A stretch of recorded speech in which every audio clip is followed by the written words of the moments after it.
Greetings, everybody. This is Ingrid Ree, and today I have the pleasure to be sharing with you some key terms of MAP growth. Our objectives for today's session is to have a deeper understanding of the key concept related to the MAP growth assessment, and also to be able to visualize some examples of those key concepts related to the MAP growth assessment. MAP growth is the most trusted and innovative assessment for measuring achievement and growth. It provides teachers with accurate, actionable evidence to help inform instructional strategies regardless of how far students are above or below grade level.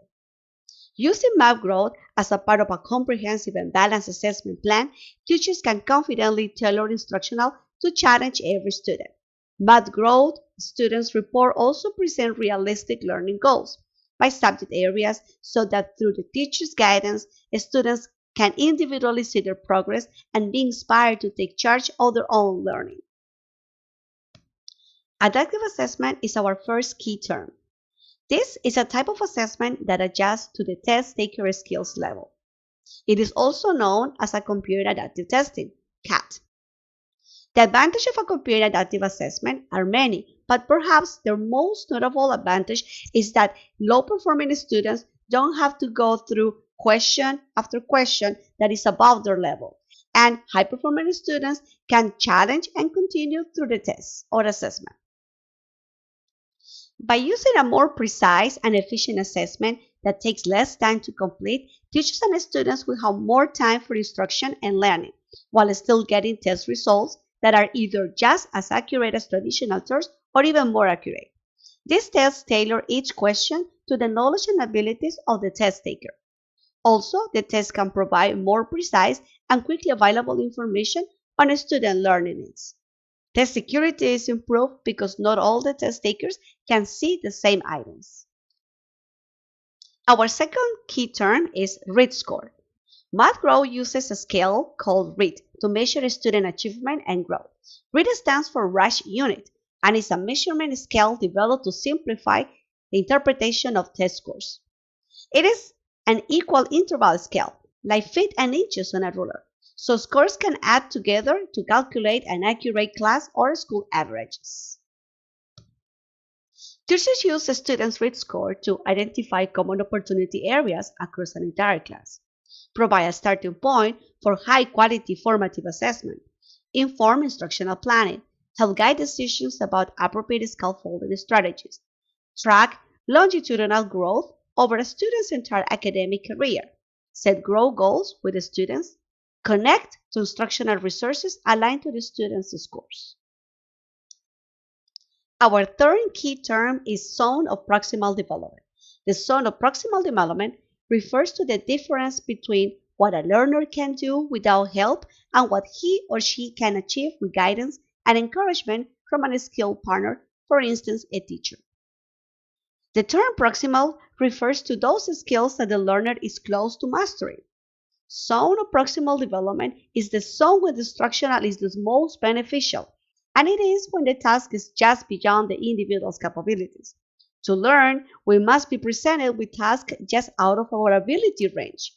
Challenging tasks promote maximum cognitive growth. In this graph, we can see the zone of proximal development. In the inner circle, we see the things that the learner can do on its own, and the outside circle, things that a learner cannot do.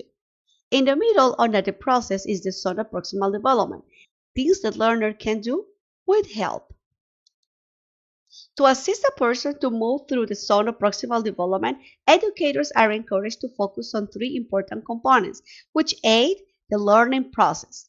The presence of someone with knowledge and skills beyond that of the learner. Social interaction with a skillful tutor that allows the learner to observe and practice their skills. Scaffolding or supporting activities provided by the educator or a more competent peer to support the student as he or she is led through the zone of proximal development. Our fourth key term is normative data. Normative data is a term used in educational assessment to describe the performance of a reference group of students. By using carefully constructed measurement scales that span grade levels, MAP growth interim assessment from NWEA offer educators precise and accurate estimates of a student's achievement within a subject.